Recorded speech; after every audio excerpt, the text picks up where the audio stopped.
Hey, Mike, thanks for doing this. Now that you've been through a couple, 2, 3 weeks of camp, who are your top two running backs that you got going right now? Uh, well, I would say, based off of I think 15 or 16 practices we've had in so far, I would say Kevin Harris, has probably been the most consistent running back, and then behind that, Deshaun and Amos have been, had their days, and hopefully we can see some of Saquandre this tomorrow on Saturday. He's been dealing with a little bit of a hamstring issue. He'll get out there tomorrow and get to see him some. So I'd say it's still, a battle to say there's two. Kevin has been the most consistent. Looking for, some other guys to be a little bit more consistent. But, I wouldn't be surprised if it's a running back by committee this year. Ben Brenner. Hey, Mike. After another week of practice, do you feel like there's any more separation with your quarterbacks, or is that still up in the air going to last scrimmage? No, I think all the guys have been practicing well. There's been improvement with the guys. Looking for consistency at that position as well. We've got to be able to execute offensively. I think I've said this on here before. I'm not looking for a game manager. I'm just looking for somebody to do the job on a consistent basis, hit their targets, go to the right place, set the protection right, get us in the right run. And both have had their days, and been pleased with what both are doing. We've had our fair share of explosive plays, and they're not because we're calling plays to be explosive. It's because of executing within the offense that has caused the explosive plays. But there's I would say there's separation that's happening. There's separation that happens day to day. Not necessarily it's one guy consistently being the guy that's separating, but I got a good idea of how things are going and how things are playing, and looking forward to seeing them play again tomorrow night. Colin Taylor. Yeah, Mike, I guess with Jalen Brooks, his waiver situation still kind of up in the air. How do you balance getting him reps as if he's going to play, and then potentially getting other guys reps as his waiver still kind of hangs up in the air? That's a good question. I think that question is probably more pertinent next week when we start game planning for Tennessee, if we haven't heard by then. Right now we're still in camp mode, and he's playing and he's getting a lot of reps, and there's been some days we've got our full stable of receivers, and then some days guys are out, and so he's got to practice every single day, because if we're limiting his reps in practice 13, 14, 15, we're hurting other guys because they're having to take too many. So I'm glad he's out there. He's showing he's improving every day. He's starting to get his legs back. He's been a guy that hasn't missed practice one time. So he's a little bit sore. He's a little bit beat up, but I give him credit. He's out there every day. He's starting to, I think, fight through some of those nagging injuries, and I think he's gotten better because of it. As far as, how we rep him in practice, when we start on Tennessee next week, we'll have sit down and have a conversation with Coach leading into next week on, when we might expect an answer, how much do we rep him. But right now, he's going to rep like he's playing, because he is playing tomorrow in tomorrow's scrimmage at noon. Ben? In your guys' offensive scheme, what are the two tight end sets that you guys use? What do they allow you to do differently offensively?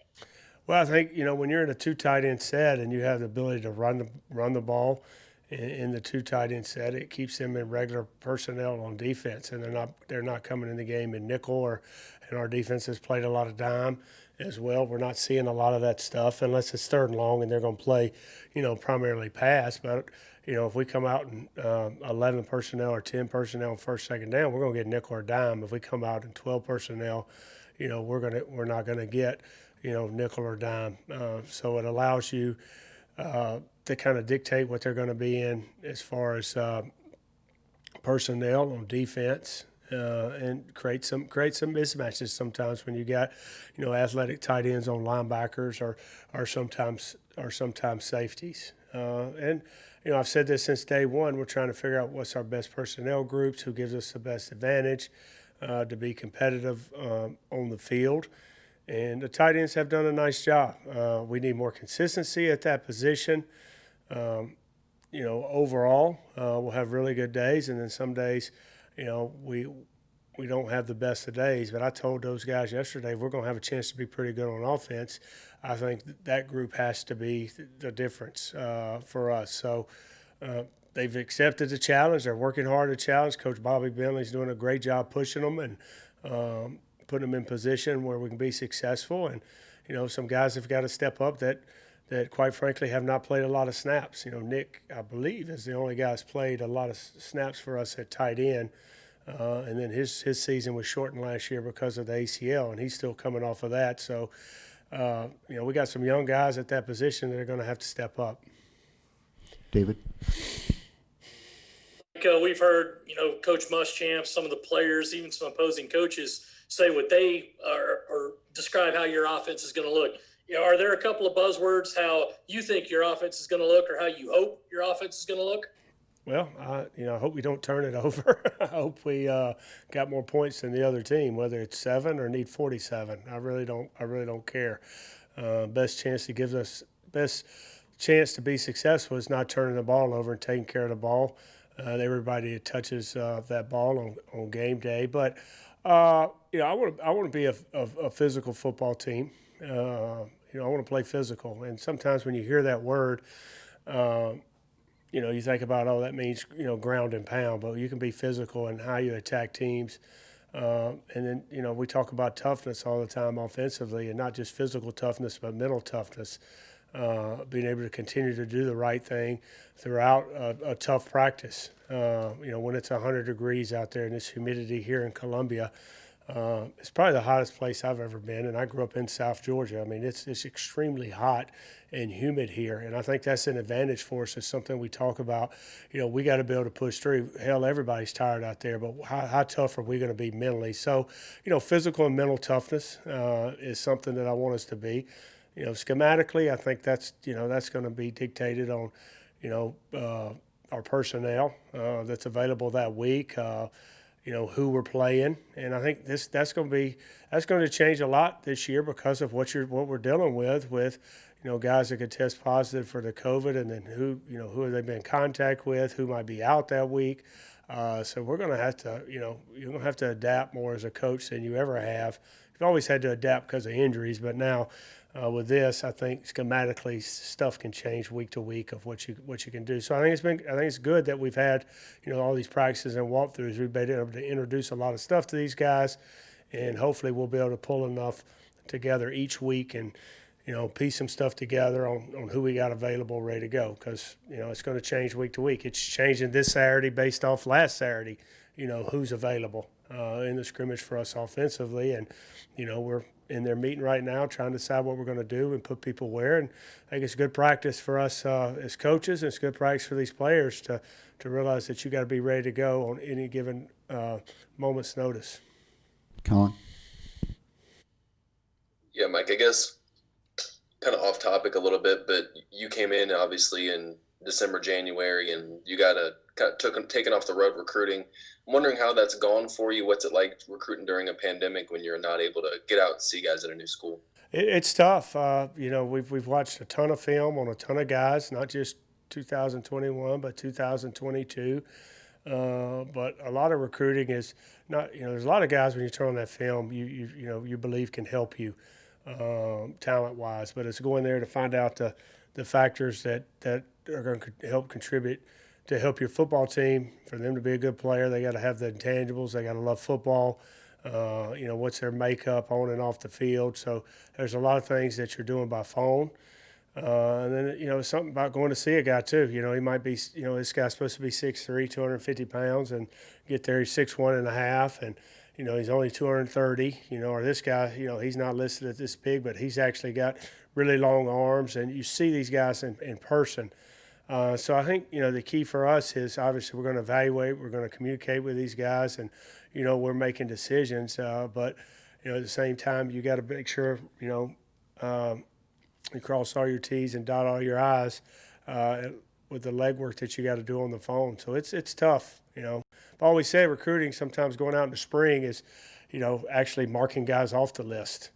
And a lot of it nowadays is not finding out about new players because everybody knows about every player because, they're, readily available. You pick up your phone or your iPad and you type in their name or, if a kid's going somewhere, he tweets it all out. So there's no secrets, who's this guy that just went to this school? Let's find out about him, so who the guys are. It's going to see them in live and see them on the hoof and see them play, see them practice, how they respond to coaching. And a lot of times when you do that as a coach, it's, you find guys, but a lot of it's taking guys off the list. Like this guy's not a fit for us here at South Carolina, and I think that's something that's missing. And I think you're going to see a lot of mistakes here, in the next year or so. I ain't talking about South Carolina. I'm just talking about in general because people are making decisions without putting their eyes on people. Ben Brenner. I know you haven't had Eric Shaw for the majority of this camp, but how have you guys been kind of using him? Are you getting him some work attached to the formation, or is he mostly working kind of split out? No, he's been attached to the formation. His ass is a little smaller than those other guys when he's down there in a 3-point stance. But it's good. I think this might be practice 5 being the scrimmage for him back. I know it's just this week. He did get in last week and catch a catch in the scrimmage. But I like Eric. I like everything about him. He likes ball. He's not afraid to put his face in there on contact. He uses his low. He's 208-9 pounds right now, maybe a little bit bigger. But he can come out of his hips. He can, he explode. I told Coach Bentley the other day, reminds me of Randy McMichael, who when I was a graduate assistant and coached the tight ends, had him at Georgia when he was young. He came in at about 205 to 210 pounds, but he would strike you, put his face on you, and he could come out of his hips, which generates power. And this kid reminds me of that. Now he's lost right now with the time that he's missed, but he's a guy that we gotta, what's he gonna look like in 5 weeks from now? We got to realize that, and we got to continue to work him and get him to a point where we feel like he can help us. And and where's he going to be in 2 weeks? It's going to be a big difference from where he was in this week. So, but I like his skill set, and I like what he does, and I like his demeanor. David. Right now, Mike, offensively, are you guys missing any starters because of COVID? I'm not going to answer that question. You're probably trying to trick me. I don't know how Coach has been answering that question, so I'm going to say I can't answer that question. Colin. Are you any closer to kind of figuring out your best 5 up front on the offensive line? I think we're close there. There's a competition for, trying to figure out who that second and third tackle is, and Jazz has done a nice job at times. He's got to be more consistent. 52, kid from Charlotte. I'm drawing a blank on Jalen Nichols. Drawing a blank on his name, but Jalen Nichols has done a nice job at times. And then the freshman Lee, 77 for us, has, he's probably not physically where he needs to be for SEC lineman as far as strength, but as far as knowledge and footwork and doing what he's coached to do. Really impressed with him. So there's a competition there. That's one of the places on our offensive football team that stayed relatively healthy, and guys have been able to practice throughout camp. So there's been constant competition, and we played with different people at different places up front, different combinations, and I think that's a good thing. I think it's a good thing. You always hear probably guys have been doing this a long time. We're looking for our 5. We're looking for the best 5. We're going to put them where they've, and that's true. But you'd like to have more than 5, and hopefully we can feel good about, 6, 7, maybe 8 guys and have a rotation and keep guys fresh. And I think, that's good for team morale, and I think it's going to create competition throughout the year. So I'm excited about that group. We got to clean up some things, and we're still making some mistakes here or there that we got to fix, and it's not necessarily them. Sometimes it's the quarterback not directing them the right way. But I'm not as stressed out as I would be if it was a game week, because there's a lot still in offensively as we hone down for each game specifically. I think we'll feel good about who's going to play and what we're doing. And if they can't handle a game plan, then they might not be able to get out there up front. But I like a number of guys. We're close, but I think there's close to, maybe 8 guys that are going to possibly help us this year. John Whittle. Oh, go ahead, Con. Would Justin kind of be your starting left tackle right now if the season started this Saturday? I don't. The season doesn't start this Saturday, so I can't. I'm not going to tell you who's starting Saturday. You could watch it on Saturday. Oh, y'all can't come, so that's why it's a secret. So y'all try to slip them in there, just so I'll say it. Did Coach tell y'all who the left tackle was when y'all asked him? No, so you're trying to get me to say it. Let's go to John Whittle. How is DeCarrion Joyner done? Do you envision using him in some different ways in your offense? And can he play both inside or outside receiver positions? I'm not going to say where he can play because that kind of gives an advantage to our first opponent, whether he's an inside or outside receiver. DeCarrion is a guy that has played quarterback his whole life. Played some receiver last year, but had to come back to quarterback. He needs practice time, and only having 5 days of spring practice hurt his development a little bit. He's been in and out because of injury this camp, which has hurt his development. But he's been back this week and saw some things that I like there. He's just got to continue to improve, and and all these kids, not just to carry on. You always got to be. We always want that instant success, we're going to walk in the door, we're going to be an All-American, win the Heisman, we're going to leave after 3 years, but there's a process to becoming good. And I think if he sticks with the process of continuing to work and improve his craft of being a receiver, he's got a chance to help us, on offense here at South Carolina, a chance to be a good player. He's still in the process of learning how to be that. But I do like his demeanor. I like his toughness. It's just learning the finer points of being a receiver.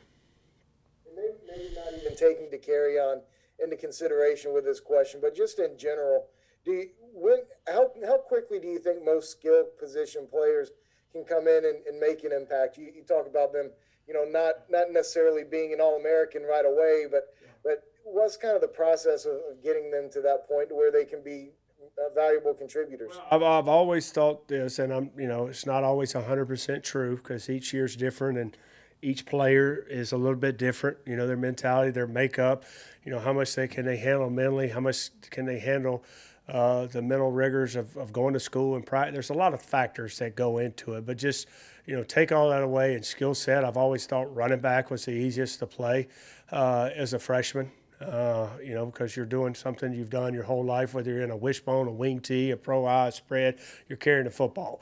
And you're running, receivers would probably be second, and there is, an art of playing receiver and learning that position, but you can do things with different receivers to put them in position to get touches and have a chance to do what they do best with the skill position. They might not be a great route runner. They might not understand coverage yet, but there's things you can do with them. And then, the other 3 positions, offensive line, I think they've got to know a lot nowadays. You've got to be physically strong. It's one thing, to be smart, but, it takes time to be able to match up physically in this league. And then, it's tough to play as a freshman, as a quarterback. And it's tough to play early as a tight end. What we ask our tight ends to do in the run and pass game is tough. But, the quickest would be running back, and then next would be receiver. But it's all about getting their confidence. It's all about putting guys out there. You might have a freshman in any position that you think has the talent to play and be successful and help you win.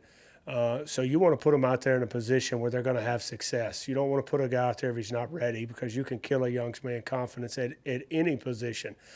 So it might be a young freshman that does some things well that, really is, electric. He's got some speed, he's got some playmaking ability, but he doesn't understand, quite frankly, what we're doing. Then as a coach, you got to do a good job of finding ways to get him in the game and get him exposed. And when he goes out there, he's going to do something that he understands, where he can play fast and he has confidence. If you put a confused player out there, it doesn't matter his ability, he's not going to play well. And that's our job as coaches to put them in a position where they understand what they're doing on Saturday, where they can go out there and play fast.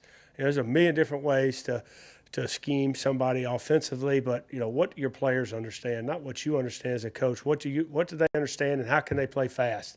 Because if there's doubt, then we're not going to have a chance to be successful. So, that's what we've been doing all camp. That's what we'll do when we start game planning after this last scrimmage for Tennessee. There's a lot of things that I think can work, against Tennessee and our opponents that we're going to play. But what can our players do? We're not playing, the video game where, hey, we got the perfect play call against the perfect defense. It's all about what your players can do and what they feel comfortable doing. Ben? Last week you had kind of mentioned you wanted to see a little bit more from Shy in terms of consistency. This week, did you kind of get what you wanted on that front? Yeah, I did. Shy was, I think, player of the day twice for us this week. He definitely has the playmaking ability to, be a difference maker for this offense and in this league. I think we've all seen spurts of that if you go back and watch previous games that he's played in big-time environments. And he's one of the few guys offensively that, has played and done well in games that has confidence. He's confident in his ability. I had talked with Shy either this morning, I believe, about being consistent and being that guy. And that, we always talk about, having trust in the player that you play with, but it's also trust between player and coach and player. I'm working through this. There's not a lot of, these guys don't know me yet. I've been here, but we haven't been around them. There was from March until July, we didn't get around them, and so we're trying to get through all that, and there's a trust factor that you've got to build. Yes, I'm gonna be hard. Yes, I'm gonna be demanding, but they also got to know that you care about them. You're gonna put them in the best position to be successful, and I think Shy is one of those guys that we can put in a position to be successful. Now, saying all that, he didn't practice yesterday. He was out, and so we got to get him out there, and for him to be a consistent player, I think he has to practice. This isn't like basketball. You can go out there and get out of the way and give a guy a ball, and he can do what he wants to do. This is football where all 11 got to be tied together. So we got to get him out there to practice for us to put him in a position to be successful. David? First, Mike, do you expect Shy to be able to scrimmage tomorrow? We got a staff meeting here at 4, so I'm not sure yet. I think my understanding he was, but whatever's said, and that staff will go from there, and we'll make adjustments if he goes or he doesn't go. And second, during your time as just building offenses and becoming a coordinator, is there one coach or play caller that you've tried to emulate that has inspired you to do what you do? No, I think to be honest, there's a lot of guys that we all steal from other guys. We all there's certain things that you take from other coaches. When you watch film and you see things that you like that maybe fits what you're trying to do or how they're attacking something. But I had a good fortune. Greg Davis was.